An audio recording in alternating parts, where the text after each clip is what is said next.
Je pense que ça fait pas de sens aujourd'hui en fait quand tu es sur des plateformes qui te proposent énormément de contenu gratuit et de très bonne qualité.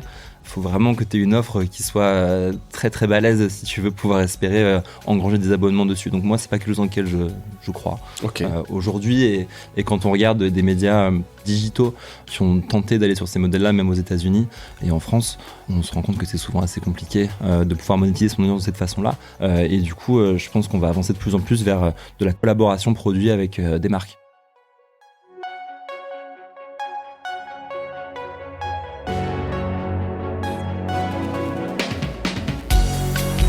Bienvenue dans Mediarama, le podcast du futur des médias. Je suis François Desfossés et chaque semaine, je rencontre des entrepreneurs, des têtes penseuses et des experts de la galaxie média. Ce podcast est proposé par Cosa Vostra, agence de conseil tech et créative. Retrouvez-nous sur cosavostra.com.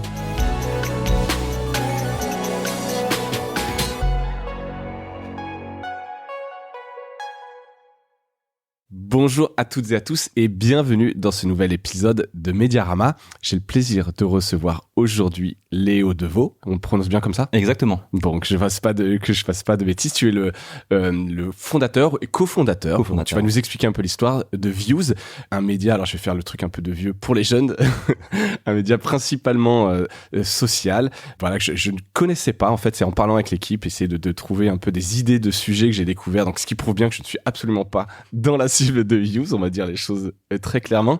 Est-ce que tu peux, on fait un peu la carte d'identité toujours un peu pour commencer, nous expliquer pourquoi Views et l'histoire du média ? Ouais, carrément. Views, ça a été créé fin 2016, d'abord sous la forme d'un blog, en fait, avec du coup deux amis de longue date. On s'est rendu compte qu'il n'y avait pas d'offre média francophone qui réunissait tous les sujets qui nous plaisaient, c'est-à-dire la musique, la mode, le sport et tous les univers culturels, on va dire, qui touchaient notre génération.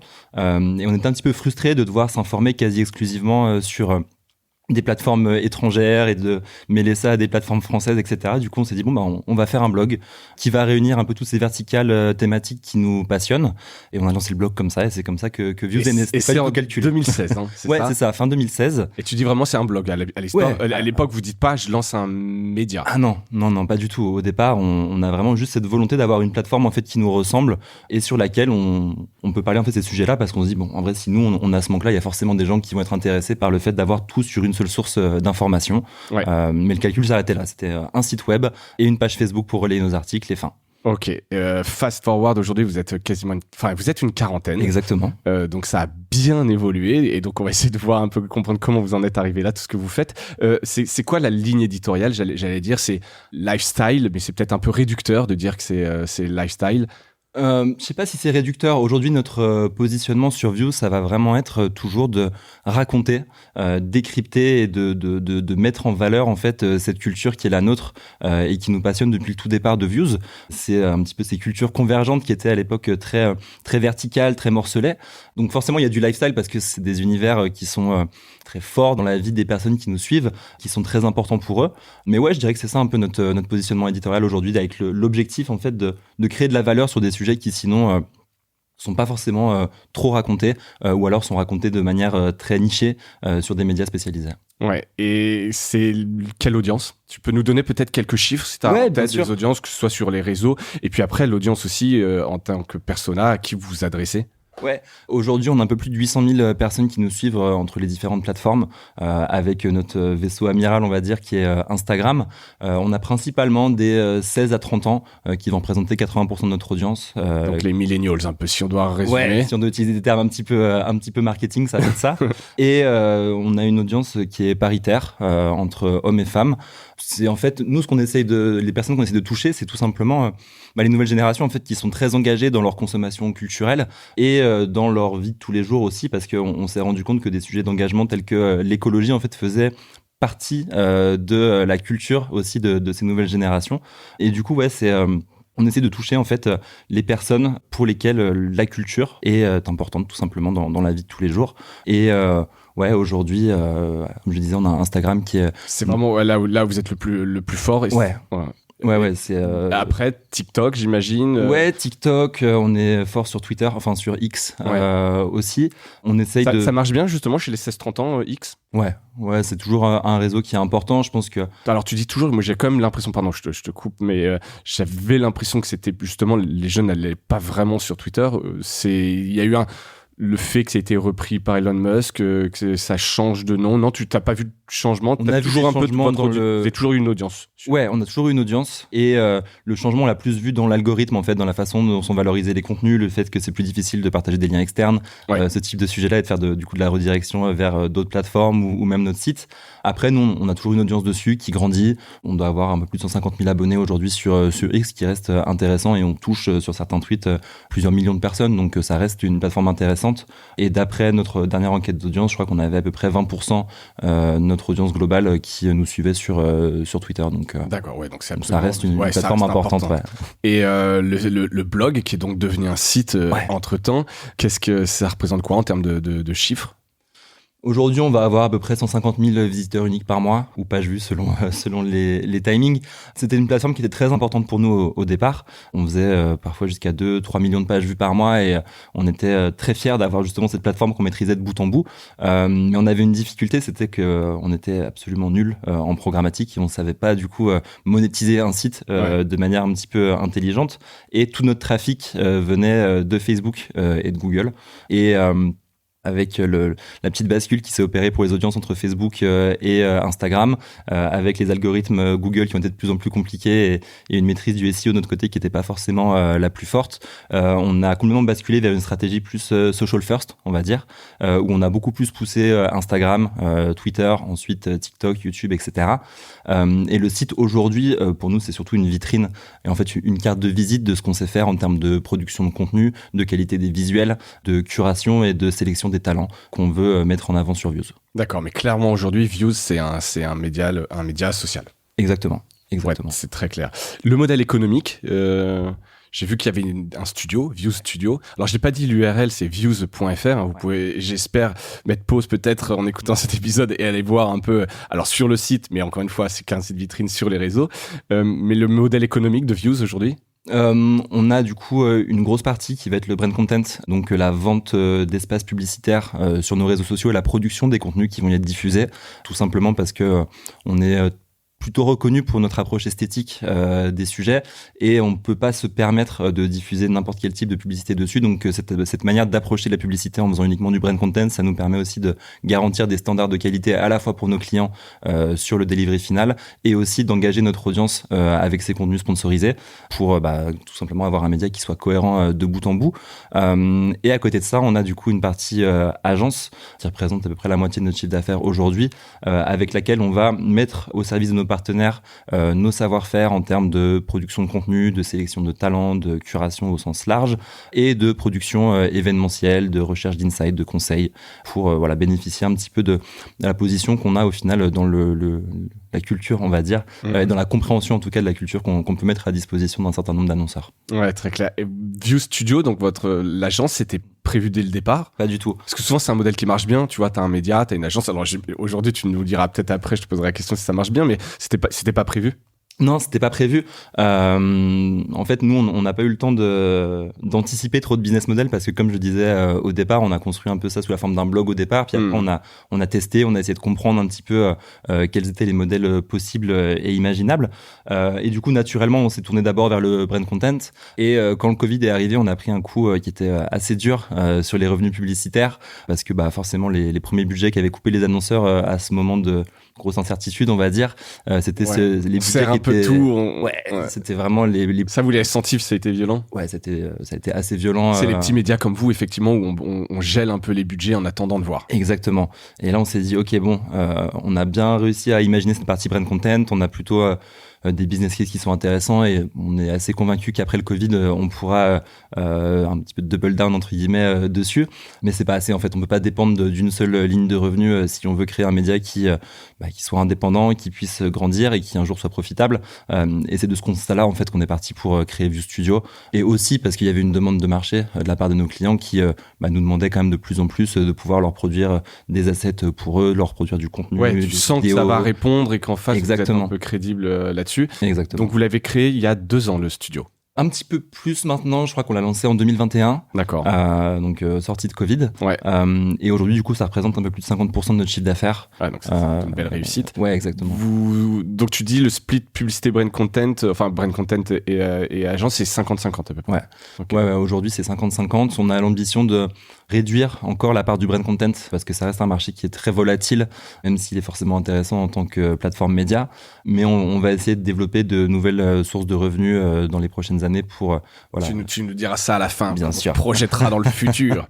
Je continue la carte d'identité. Est-ce que vous êtes rentable aujourd'hui? On est en janvier 2024. Ouais, on a été rentable pour la première fois en 2023. Donc on est assez content de ça, surtout qu'on a une grosse. Pour la première fois année de depuis 8 ans. 7 ans. Alors, la boîte, on l'a faite fin 2017. On a toujours été à l'équilibre jusqu'en 2021. Et fin 2021, on a fait une petite levée de fonds qui nous a permis d'accélérer ensuite et de beaucoup investir sur 2022. Donc sur 2022, on n'était pas rentable. Normal. Mais on a réussi à suivre un petit peu notre business plan sur 2023 en se développant même beaucoup plus que ce qu'on avait anticipé au départ et à être rentable. Du coup, ça, c'est une vraie satisfaction aujourd'hui de pouvoir avoir un média qui soit rentable, surtout vu l'état du marché pour les pure players, on va dire, en France. Pure player et pas qu'en France d'ailleurs. Et pas qu'en France, on se le disait. Donc c'est bien, bravo. Vous faites quel chiffre d'affaires? Je peux vous communiquer dessus? On ne communique pas trop dessus. Ok. Je vais pas jouer à essayer de deviner, etc. On peut faire après des calculs, mais en tout cas, vous êtes rentable. Donc je disais, pour en préparant l'épisode, un article de La Réclame de novembre 2023 où tu déclarais que le média avait grandi très vite. Je l'ai dit un peu en préambule, vous êtes une quarantaine. C'est combien de rédacteurs et un peu de l'organisation aujourd'hui cette quarantaine de personnes? Alors déjà, on a grandi très vite, mais on a grandi très lentement à la fois parce qu'on a mis très longtemps, comme je disais, à trouver notre business model et la première salariée de Views est arrivée il y a 2 ans. Donc il y a vraiment 2 phases. Hein. C'est vraiment il y a vraiment une phase, ok, bon, on n'a aucune expertise, aucun réseau. On est à Lyon au départ, donc assez éloigné de tout ce qui va être l'univers culturel en France qui est quand même très centralisé à Paris. Et du coup, on a eu quand même bien 4 ans et quelques de test and learn.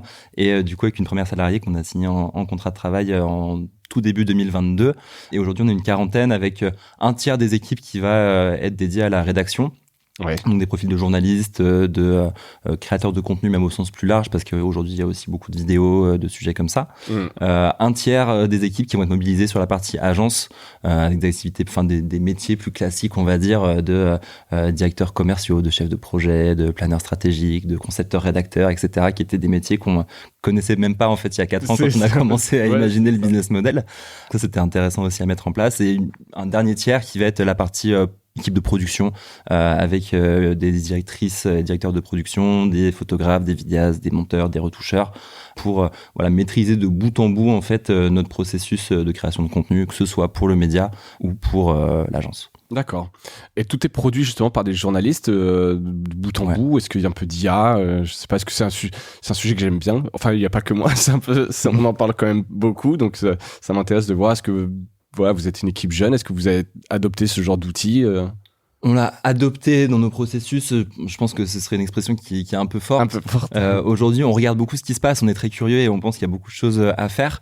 Aujourd'hui, on a pas mal utilisé l'IA générative pour l'intégrer en fait dans nos processus de création de contenu, notamment en partenariat avec des marques. Donc on aime bien mêler des vraies photos avec de l'IA générative pour créer des univers un petit peu fous, un petit peu dingues, qui permettent en fait d'avoir une proposition créative qui est vraiment hors du commun derrière. Donc ça on l'a fait pour plusieurs annonceurs cette année et à chaque fois on est très très content des résultats. Ça apporte une vraie valeur ajoutée par rapport à ce qu'on pourrait faire autrement. Et sinon on regarde beaucoup ce qui se passe et on essaie de là où c'est utile en fait, là où ça peut aujourd'hui nous apporter une valeur ajoutée, l'utiliser au maximum. D'accord. On a des équipes qui sont très vigilantes là-dessus en interne et qui regardent. Ouais, c'était un peu ma question justement. Donc, tes créatifs, eux sont contents d'utiliser ce genre d'outils. Ouais, c'est super. Et les marques l'accueillent bien? Plutôt bien. Après, on l'utilise pas gratuitement. On l'utilise à chaque fois quand ça répond à une problématique créative ou à un point de vue stratégique qu'on a mis en place soit en réponse de brief, soit en interne pour se dire, OK, bon, en fait, là, il y a plein de choses qu'on sait faire nous-mêmes, mais on le fera mieux si on utilise des outils un petit peu innovants. Et c'est vraiment dans cette démarche d'innovation qu'on regarde l'IA aujourd'hui. Très bien. Donc, on le disait un peu, la ligne éditoriale, le papier lifestyle, culture. Est-ce que, si je reviens un peu, vous êtes donc sur plusieurs réseaux sociaux, est-ce que c'est la même ligne éditoriale par réseau social? Est-ce que vous segmentez? Est-ce que vous avez une connaissance un peu pointue de tout ce que vous faites sur chaque réseau? Aujourd'hui, la ligne éditoriale, ça va être la même globalement sur l'ensemble des plateformes qu'on investit. Par contre, les contenus, on va être distribués de manière différente parce que les usages sont pas les mêmes selon les plateformes et une même info ou un même contenu ressemblera pas à la même chose sur Instagram qu'il le fera sur X ou sur TikTok. Donc ça, c'est quelque chose qui est important pour nous aujourd'hui, c'est de pouvoir vraiment distribuer le contenu de la manière à ce qu'il soit le mieux reçu, le mieux consommé par l'audience. Tu parles derrière. en chronologie ou en type de format? Plutôt dans le type de format. C'est-à-dire que sur Instagram, par exemple, on a des formats photo-texte qui vont résumer la news en une phrase avec un visuel qui vont être dans le feed directement de notre communauté. Sur Twitter, ça va être plus un tweet uniquement très limite Telegram qui va donner l'information, et sur TikTok, ça va plutôt être de la vidéo explicative qui donne du contexte sur l'information. Mais même ligne éditoriale, il n'y a pas de Exactement. sujets différents. Non, il n'y a pas vraiment de sujets différents. Après, voilà, sur YouTube, c'est un petit peu différent, par exemple, parce que c'est de la création de contenu qui va être un petit peu plus ambitieux, et sur lequel on est plus dépendant aussi de talents externes, vu que ça va être beaucoup d'interviews, de reportages, de sujets comme ça. Donc c'est peut-être sur YouTube, on va dire, où c'est le plus différent de ce qu'on peut proposer ailleurs, mais ça reste dans les mêmes thématiques culturelles. Ok, très clair. Et comment vous distinguez un peu d'offres éditoriales similaires, enfin concurrentes, je pense à Konbini, à Bouscapé, qui ont aussi des stratégies sociales pointues, bien travaillées. Comment vous distinguez ? Je pense que c'est pas forcément nous qui le dirions le mieux, mais encore une fois, on a fait une enquête d'audience récemment qui nous a apporté beaucoup d'éclairage là-dessus. Et 92% de notre audience trouve qu'on a une proposition éditoriale qui se différencie très fortement des autres médias qui vont être en social first. Et la première raison qu'ils nous citent, c'est déjà l'approche esthétique. Donc, ça, c'est un truc très fort que vous avez depuis le début. J'ai l'impression que vous le revendiquez. On le revendique parce que c'est important aussi pour nous, et c'est important dès le départ de pouvoir aussi non seulement raconter la culture, mais la mettre en avant, la valoriser du mieux possible. Et ça demande un peu plus d'efforts, un peu plus de temps, un peu plus d'argent. Ouais, ça coûte un peu, effectivement. Mais c'est un postulat qu'on a eu dès le départ et qui aujourd'hui nous identifie très fortement auprès de l'audience. Et la deuxième très forte démarcation, c'est la qualité de la curation. Et ça, c'est un paradoxe qui est assez intéressant quand on observe un petit peu nos formats, notre audience et nos taux d'engagement. C'est qu'aujourd'hui, par exemple, sur Instagram, on a un des taux d'engagement parmi les médias digitaux qu'on regarde qui est les plus forts en France et parfois même en Europe, alors qu'on a un peu des pratiques old school sur la plateforme, c'est-à-dire qu'on n'est pas... On n'envoie pas 15 reels par jour, on fait encore beaucoup de photos. Vous n'avez pas craqué l'algorithme pour optimiser par rapport à l'algorithme. Vous avez encore votre vision, vous faites alors old school ou artisanal en tout cas. C'est bien, c'est peut-être encore des points d'amélioration ou pas en fait. En l'occurrence, tu peux aussi essayer de sortir de ça. En fait, ce qui est intéressant et quand on échange avec notre communauté, c'est ça aussi qui ressort, c'est qu'on arrive à remettre un petit peu de curation humaine, on va dire, au milieu d'une culture des flux sur les réseaux. Et en fait, la sélection des sujets, la manière de les apporter, de les délivrer en tout cas à notre communauté d'une manière qui se veut esthétique, accessible et valorisante, ça nous permet d'avoir des formats qui normalement sont plus du tout mis en avant par les algorithmes, qui vont l'être énormément, alors que normalement on devrait faire que de la vidéo quasiment sur Instagram aujourd'hui par exemple. Ouais, pour être dans les standards, enfin, de leur algorithme, etc. Exactement. Mais c'est aussi intéressant de prendre un peu une sorte de contre-pied quelque part, et ça marche. Et ça nous a permis, là, on a grossi, tous les ans, on double quasiment les audiences sur Instagram. De manière organique ou maintenant justement, en fait, c'est exclusivement organique. Et c'est doublé, ça peut paraître beaucoup, mais au final, on prend 100 000 abonnés par an à peu près. Et en fait, ça nous permet d'avoir une audience avec un très très fort taux de rétention, parce que vu que c'est pas des contenus qui vont être trop proposés par les algorithmes, ils savent pourquoi ils s'abonnent, ils savent pourquoi ils nous suivent, et notre proposition éditoriale elle est complètement inclue en fait dans leur mode de consommation de médias. Donc, d'accord. Ça, donc pour résumer, on a une audience très qualifiée. Ouais, c'est ça, c'est qualifié et parce qu'elle vous a trouvé, et c'est pas juste parce que ça répondait parfaitement aux algorithmes. Exactement. Donc toi, t'as le sentiment que ça a plus de valeur et que c'est des gens qui seront plus fidèles. Et c'est ce qu'on retrouve aussi derrière, ouais. D'accord. Mais ça, j'imagine, c'est pareil, ça se vend bien, entre guillemets, à des annonceurs, en tout cas, ce côté un peu fidèle. C'est d'abord valorisant pour les équipes, parce que tu sais que tu fais un travail journalistique qui, derrière, a de la valeur, et qui crée de la valeur, surtout pour la communauté qui te regarde, qui te suit. Et évidemment, derrière, c'est valorisant aussi c'est à double tranchant ensuite pour les annonceurs, parce que du coup, une audience qui va être plus petite que des Bouscapé ou Combini, pour citer ceux que tu reprenais plus tôt, mais qui va être beaucoup plus engagée. Donc c'est un petit peu ça, selon les conditions en fait des annonceurs, la compréhension qu'ils ont de views, c'est un petit peu là-dessus que ça va se jouer. D'accord. Alors j'ai cité ces deux-là qui me venaient spontanément. T'en as d'autres ? Alors l'idée c'est pas que tu cites tous tes concurrents, etc., mais pour essayer de voir un peu dans quel univers vous un Brut par exemple. Brut, je trouve ça plutôt éloigné de nous. En réalité, aujourd'hui, je trouve que c'est plus un média traditionnel, en fait, qui va avoir, même s'il va être plus engagé sur certaines thématiques, oui, que mais un média en tout traditionnel. Cas, dans le traitement, dans la ligne éditoriale. Je trouve que c'est plus traditionnel, et ce qu'ils ont très très bien réussi à faire et qui est assez incroyable, c'est d'amener aussi bien en fait ces sujets-là et ces contenus aux nouvelles générations. Ouais. Et c'est vraiment là-dessus, je trouve qu'ils ont fait une différence énorme ces dernières années. Mais Brut, on regarde très peu de leur côté en réalité. Tu regardes qui t'inspire ? Alors tu parlais au début de médias américains, mais est-ce qu'aujourd'hui il y en a quand même qui t'inspirent en France ? Ou tu trouves qu'ils s'en sortent bien ? Il y a plein de médias qui sont super intéressants en France. Je pense que ça va pas forcément être des médias que tu regardes, mais c'est pas... par exemple, je trouve que le lien qu'a créé Camino TV avec sa communauté, c'est exceptionnel et c'est vraiment du très haut niveau. Je pense à même Combini, c'est quand même très très fort ce qu'ils ont réussi à faire sur la pop culture. Et aujourd'hui, des Vogue, des GQ, en tout cas dans la proposition vidéo, je trouve que c'est extrêmement intéressant aussi sur le marché français. Et après, sinon, nous on regarde encore quand même beaucoup ce qui se fait au UK ou sur le marché américain. Toujours très avant-gardiste par rapport à ce qu'on va faire en France. Et du coup, par exemple, là, je sais qu'il y a Canal+ qui marche super bien depuis un an et quelques avec Hot Ones. Ouais. Bah ça, c'est une licence de Complex, qui est un média américain qu'ils avaient lancé sur leur vertical food First We Feast il y a peut-être 6 ans déjà, et ça cartonnait déjà aux États-Unis depuis très très longtemps. Ouais. Du coup, il y a un petit différentiel de timing. Alors, pas toujours 6 ans, France, mais effectivement, c'est clair. Tu parlais justement un peu de la photo, de ce côté très léché. Est-ce que vous travaillez avec des créateurs justement qui ont des communautés qui vous permettent de grossir comme ça, ou c'est plutôt très interne? On a un réseau de profils créatifs avec lesquels on va collaborer, mais pas forcément sur la création de contenu pur, même si on collabore parfois avec des super photographes, des super réals ou directeurs, directrices artistiques. On va plus essayer de les valoriser, de les mettre en avant via des formats d'interviews, de découvertes qu'on proposera à notre audience derrière, qui derrière seront partagés par ces personnes-là. Et c'est plus là-dessus qu'on va essayer de capitaliser. Après, sinon, on essaye vraiment de maximiser nos forces en interne, en fait, parce qu'on a des gens qui sont extrêmement talentueux et qui sont avec nous depuis un petit moment maintenant, et on trouve ça intéressant de pouvoir continuer à avancer avec eux. Ouais, et donc je reviens juste une seconde sur cette croissance un peu organique. C'est vraiment par la qualité de vos contenus, vous êtes plus vus, les gens vous suivent, etc. Donc c'est pas du paid, c'est pas d'autres communautés en disant on fait du cross création de contenu, etc. C'est vraiment purement organique, bouche à oreille, du partage, viralité des contenus. Exactement. Etc. Exactement, c'est vraiment ça. Au départ, on n'y croyait pas trop, on a l'impression que c'était un petit miracle que les gens nous suivent aussi naturellement, parce qu'on n'avait pas de tactique d'acquisition, etc. Mais aujourd'hui, en tout cas, la marque MediaViews commence à être très bien identifiée par les nouvelles générations, et même les gens qui nous suivent pas nous connaissent. Et ça, c'est une vraie reconnaissance de ce qu'on fait. Ouais, et t'as essayé quand même de faire du paid, là, par curiosité. À partir du moment où tu fais une levée de fonds, tu peux te dire, bon bah, on vend, donc plus on est nombreux, plus je peux toucher des marques, des annonceurs, etc. Non, t'as pas eu envie d'essayer? Pas vraiment. On en fait parfois sur du brand content pour accompagner nos campagnes. Ouais, accélérer un peu.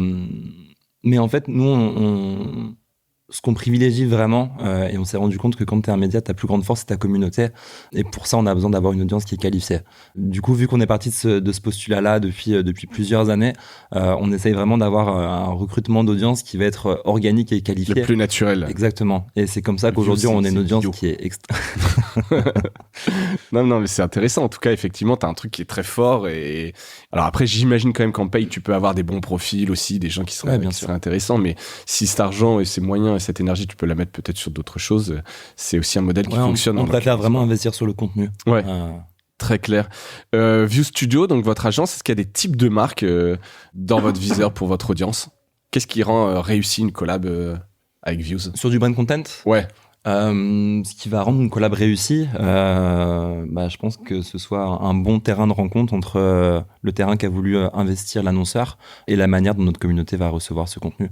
Et je pense que si ces deux maillons-là sont alignés, ça veut dire que c'est réussi parce qu'aujourd'hui, on est sur un espace, particulièrement sur les réseaux sociaux, qui est extrêmement saturé de contenu. Et c'est pour ça aussi que les marques investissent sur du brand content, c'est pour avoir des vraies discussions avec leur cible. Mais nous, notre rôle en tant que média aussi, c'est de s'assurer que ça crée aussi un minimum de valeur pour notre communauté. Et donc, tu sélectionnes les marques, vous en avez refusé certains. Alors, il y a évidemment les grands équipementiers sportifs, comme on dit, les grandes marques, des Nike, des Nike, des Adidas. Il y a beaucoup, puisqu'on est beaucoup sur aussi, la mode, etc. Mais voilà, est-ce qu'il y a d'autres types de marques que vous pourriez, demain, tu peux faire quelque chose sur des voitures? On a déjà travaillé avec des constructeurs automobiles. On va reprendre toute la typologie officielle. Mais à chaque fois, en fait, on essaye d'en parler sous le prisme culturel, en fait. Aujourd'hui, ça n'a pas de sens pour nous de faire uniquement une pub pour un nouveau modèle de voiture. Notre audience, elle n'a pas besoin de views pour ça, en fait. Ouais. Par contre, ce qui est intéressant, à la fois pour notre audience et pour les annonceurs, dans ce cas-là, des constructeurs automobiles, ça va être de pouvoir connecter la marque avec cette communauté sous le prisme d'une collaboration culturelle. Ouais, ok. Écoutez, et plus vous grossissez, plus il y a des marques. Les marques viennent vers vous aujourd'hui. Vous démarchez, vous faites un peu d'outbound, comme on dit. T'as des gens qui vont appeler les marques en leur disant venez, on fait une collab. On l'a beaucoup fait. On le fait beaucoup moins aujourd'hui, tout simplement parce que on est beaucoup mieux identifié en fait par les typologies d'annonceurs qui sont les plus en adéquation avec l'ADN de Views. Après, on a deux démarches commerciales distinctes parce que c'est pas tout le même processus quand tu vas vendre de la publicité et que tu vas vendre de la production de contenu en marque blanche ou de la production événementielle. Le côté studio. Donc, on va dire que les tactiques d'approche commerciale sont un petit peu différentes entre les deux. Mais aujourd'hui, on est très sollicité, on reçoit énormément de briefs, que ce soit sur la partie publicitaire ou sur la partie agence. On a toujours, bien sûr, une démarche commerciale en continu, donc on a un petit peu d'outbound, mais qui doit représenter peut-être 20 ou 30% de notre chiffre d'affaires. Ouais, c'est pas le truc central. Je regardais sur Instagram, le premier lien qui renvoie à l'extérieur, c'est un Typeform. Donc, alors je sais pas si c'est en ce moment ou s'il est permanent.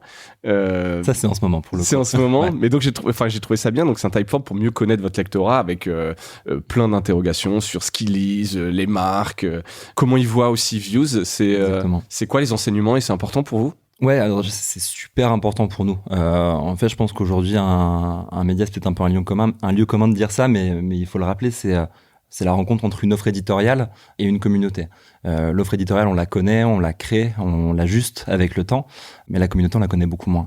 Et cette offre éditoriale, elle doit aussi répondre à des besoins, des envies, des demandes de cette communauté. Et du coup, c'est pour ça que depuis 2 ans maintenant, un peu moins de 2 ans, 1 an et demi, on a une démarche d'interroger, d'aller à la rencontre de notre audience qui est régulière. On a créé des livres blancs sur des sujets spécifiques. On a fait des livres blancs, par exemple, sur la génération qui lit Views, voilà leur rapport avec la consommation de produits mode vintage.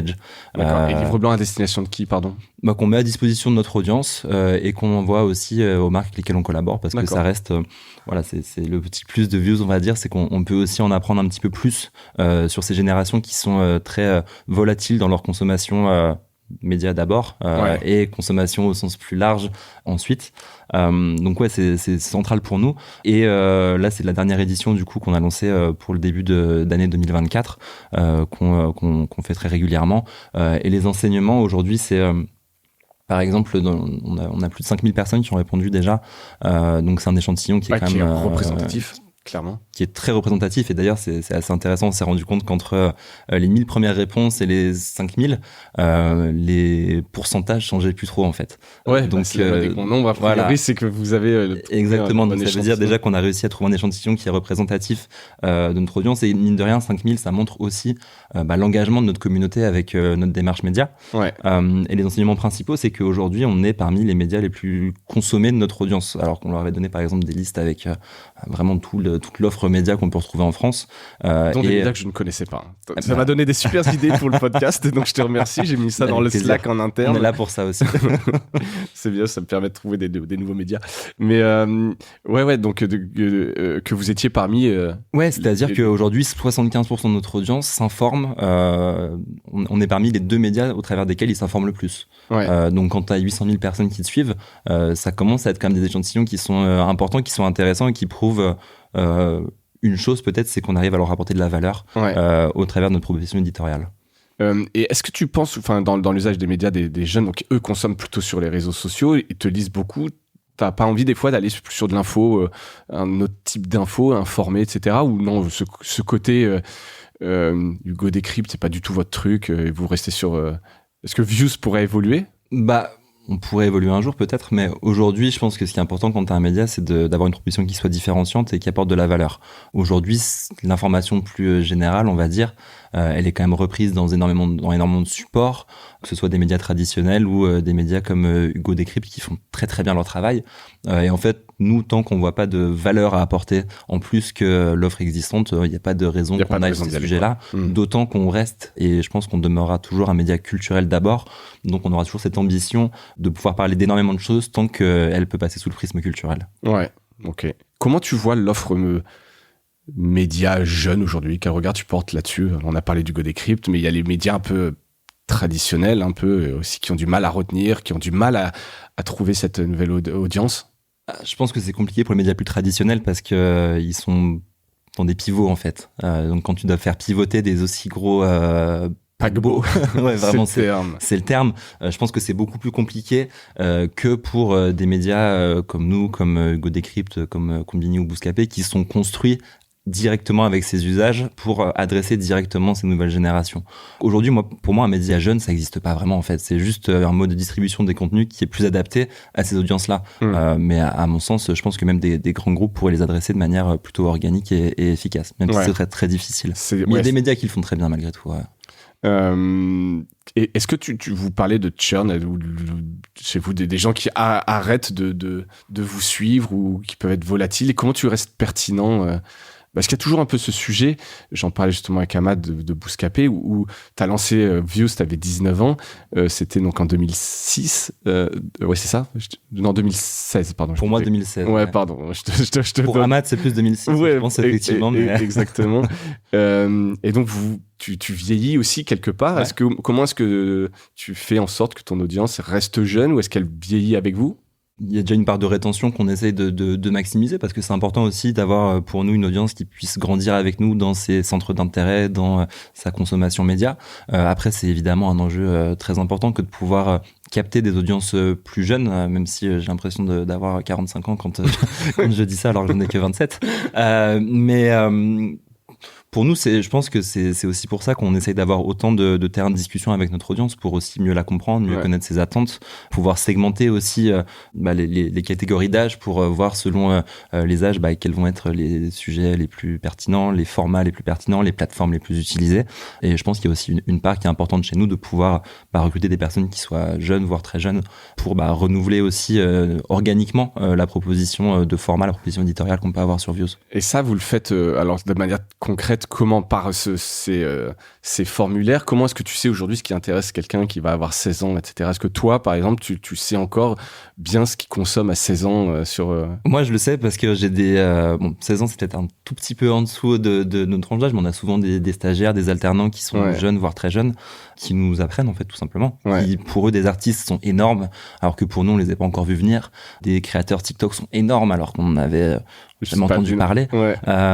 Et c'est aussi comme ça, je pense qu'on reste connecté avec ce qui se fait. On a une grosse veille média en interne qui nous permet justement d'être très vigilants sur ces sujets-là, parce que c'est important de pouvoir se renouveler et d'amener aussi notre audience historique sur des nouveaux modes de diffusion, des nouveaux canaux et des nouveaux formats. Ouais, et donc tu n'as que 27 ans, effectivement, comme on le disait, mais est-ce que, justement, de l'autre côté, les gens vont continuer de suivre Views encore jusqu'à 30, 35, 40 ans? Tu vois, est-ce qu'avec le temps, votre base va... la tranche d'âge, ou est-ce qu'au bout d'un moment, les gens vont arrêter de lire Views? Je sais pas comment t'imagines un peu ça. Tu te poses peut-être pas ces questions. Il y a peut-être moi qui pose ces questions. Moi, je pense que ils continueront à nous suivre tant que les sujets les intéresseront, en fait. Ouais. Donc, il y aura forcément des... C'est pas une question d'âge ou c'est bien payé. Non, en vrai, nous, on réfléchit vraiment sur l'offre éditoriale qu'on peut avoir et la communauté qui la suit. Et c'est vraiment cette rencontre entre une communauté et ces sujets qui nous intéressent. Et on espère être ce terrain-là pour le plus de monde possible, en gardant toujours une audience qui soit qualifiée, qui soit engagée. Et je pense que naturellement, l'engagement en tout cas des personnes plus historiques dans notre communauté va se faire sous ce prisme-là. Ouais, et pour ça on verra. C'est vraiment des trucs de Madame Irma, tu sais, on verra. Mais justement, alors avant de parler du futur, tu voulais parler un peu peut-être de diversification. Tout à l'heure, tu avais évoqué chercher d'autres choses. C'est quoi les plans ou les idées où vous pourriez aller pour diversifier un peu Views? Aujourd'hui, ce qu'on trouve intéressant avec Views, c'est que au-delà d'avoir un média qui soit identifié par les communautés qu'on cible, on a au sens plus large une marque média qui est forte, avec une approche esthétique, comme j'y reviens encore, qui est très appréciée en fait par les personnes qui nous suivent, et ça nous ouvre beaucoup de choses en fait, parce que vu qu'on est une communauté qui est extrêmement engagée avec ce qu'on fait, c'est une communauté aussi qui s'engage avec tout un tas d'initiatives qu'on met en œuvre. Donc typiquement les enquêtes d'audience qu'on fait, on produit aussi des livres blancs pour un certain nombre de marques en direct qui nous permettent d'ouvrir une ligne de conseil en plus de la production de contenu et de la production événementielle. Et on a l'ambition de pouvoir proposer aussi plus d'expérience à notre communauté, parce qu'aujourd'hui on croit pas du tout à des modèles d'abonnement, quoique à la limite un tout petit peu sur Substack, mais ce sera jamais des revenus très conséquents. Ça, t'y crois pas? Enfin, pour un média, pour un média, pour les jeunes, tu crois pas dans l'abonnement? Je pense que ça fait pas de sens aujourd'hui en fait, quand t'es sur des plateformes qui te proposent énormément de contenu gratuit et de très bonne qualité. Faut vraiment que tu aies une offre qui soit très très balèze si tu veux pouvoir espérer engranger des abonnements dessus. Donc moi, c'est pas quelque chose dans lequel je crois. Aujourd'hui, et quand on regarde des médias un peu de digitaux qui ont tenté d'aller sur ces modèles-là, même aux États-Unis et en France, on se rend compte que c'est souvent assez compliqué de pouvoir monétiser son audience de cette façon-là. Après, nous, on pense qu'on peut la monétiser sur d'autres. La monétiser, c'est même pas un terme que j'apprécie, parce qu'en vrai, on réfléchit pas à notre audience en termes de produits. Non, mais en vivre, en tout cas. Voilà. Tu vois, ou autre manière que de pouvoir continuer à produire. Ouais, et un truc qui est intéressant aussi, c'est qu'on se rend compte dans nos différentes enquêtes d'audience que on est limite une marque lifestyle en fait pour les gens qui nous suivent. Et du coup, je pense qu'on va avancer de plus en plus vers de la collaboration produit avec des marques. Typiquement, je pense que... Avec une mise en avant de la marque Views qui pourrait avoir une existence. Je pense qu'un jour, ce sera le end goal, en tout cas, sur du direct to consumer. Et c'est un modèle qui est intéressant aujourd'hui, je pense, de mêler... pourquoi pas un peu de e-shop. Faire des drops où tu sors une collection un peu éphémère ou de ce genre de choses. Et en fait, de renforcer l'écosystème dans lequel on a déjà le média pour diffuser, l'agence pour produire les contenus et les stratégies autour, et du coup la marque qui va reposer autour de la communauté en fait. Et tout cet écosystème, il repose sur le lien qu'on a avec cette communauté-là. C'est pour ça que c'est aussi important pour nous que de pouvoir maintenir une relation durable et de qualité avec elle. Puis après, t'as plus besoin de personne. Tu fais tout seul. J'espère qu'un jour ça serait possible, mais bon, je pense pas que ça existe. Non, et puis après, la manière dont vous le faites, c'est aussi enrichissant de faire des collaborations avec des marques. Quand c'est bien fait, bien accepté, etc. Moi, je trouve ça hyper vertueux au final. Ouais, bien sûr. Et super belle collab à faire. Et on a beaucoup de choses même en nom propre à faire, je pense aussi, tu vois. Notre communauté, elle est très demandeuse, qu'on organise par exemple des expositions, des pop-up, des concerts, des soirées. Enfin, je pense qu'on a énormément de choses à tester, à apprendre. Qui nous permettront aussi là de faire réduire la part de la publicité dans nos revenus, et ensuite la part de l'agence pour vraiment être le plus solide possible. Et donc tout ça, ce sont des idées où tu les inscris dans le business plan 2024, où tu recrutes, ou t'en es où? C'est des idées, il y en a certaines qui sont en cours, qui sont déjà lancées, et on a des lignes déjà au BP 2024 et sur les prochaines années là-dessus, qui sont pour l'instant pas forcément les plus conséquentes, parce qu'on a une démarche, on va dire, sustainable dans notre façon d'aborder la croissance de l'entreprise. Mais on a des personnes internes qui travaillent dessus, on a des initiatives qui ont déjà été faites, et on va avoir déjà cette année par exemple plusieurs soirées, plusieurs drops de produits, potentiellement des concerts, des expositions aussi, pour vraiment amener notre communauté sur d'autres terrains que le digital. D'accord, ça c'est... Et Tu te vois où dans 5 ans, ou tu vois où Views dans 5 ans? Dans 5 ans, c'est toujours un petit peu compliqué comme question, parce que comme je te disais plus tôt, il y a 5 ans, on était très loin d'imaginer... si on prend la courbe, dans 5 ans, vous êtes 500. Ouais, non, je pense, vu qu'on s'approche sustainable, je pense pas qu'on arrive à 500, parce que je pense que pour un groupe média, c'est peut-être un petit peu beaucoup pour pouvoir être... encore agile agile, pertinent, et pouvoir faire des pivots aussi, parce que là, aujourd'hui, on est à l'aise avec les usages et les plateformes, mais tout ça va évoluer aussi dans les 5 prochaines années. Il faudra qu'on garde ces capacités d'adaptation, d'innovation pour réussir à être prescripteur sur d'autres médiums, d'autres formats. Ça te fait peur, ça, de plus être pertinent, à un moment donné, d'être un peu gros, justement, et puis de perdre un peu le contact? Non, au contraire, c'est super excitant. Je trouve que d'avoir ce leitmotiv qui va être celui de chercher à constamment se renouveler, constamment chercher des nouveaux talents, chercher de nouvelles manières de traiter de l'information et de rencontrer son audience quelque part. Je trouve ça passionnant. En vrai, je pense que c'est ça qui est passionnant dans un média, tout simplement. Ouais. C'est ça qui te donne un peu l'énergie. Ouais, c'est ça. Donc dans 5 ans, je sais pas, j'aimerais bien que la marque Media Views soit une vraie marque média reconnue, identifiée dans l'univers culturel, et qu'on soit, tu vois, une marque aussi forte dans l'image, en tout cas, qu'un Vogue, par exemple. Bon, sans être Vogue. Non, mais évidemment, dans mais l'imaginaire, exactement. etc. Ça véhicule des valeurs que tu as su bien, exactement. de luxe, etc. Ce serait pas mal, écoute. C'est tout le mal que je te souhaite, et j'espère être encore là aussi dans 5 ans pour voir ça avec Views. Écoute, on arrive au bout de cet épisode, Léo. Dernière question, qui est un peu le gimmick de Mediarama. Est-ce que tu as un truc cool à nous partager?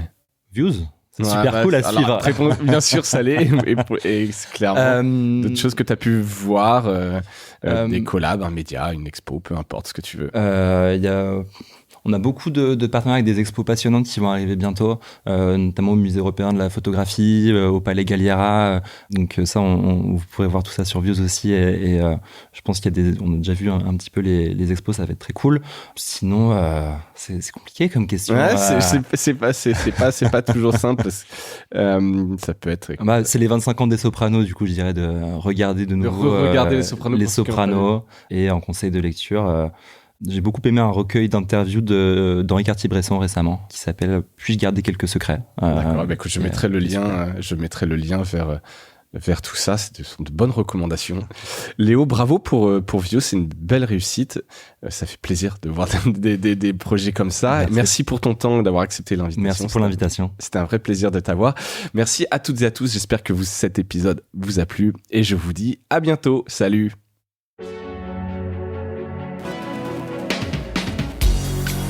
Voilà, Mediarama s'achève. Si cet épisode vous a plu, n'hésitez pas à le liker et le partager. Et puis, si vous souhaitez être accompagné par notre agence Cosa Vostra, contactez-moi par mail mediarama@cosavostra.com. Portez-vous bien.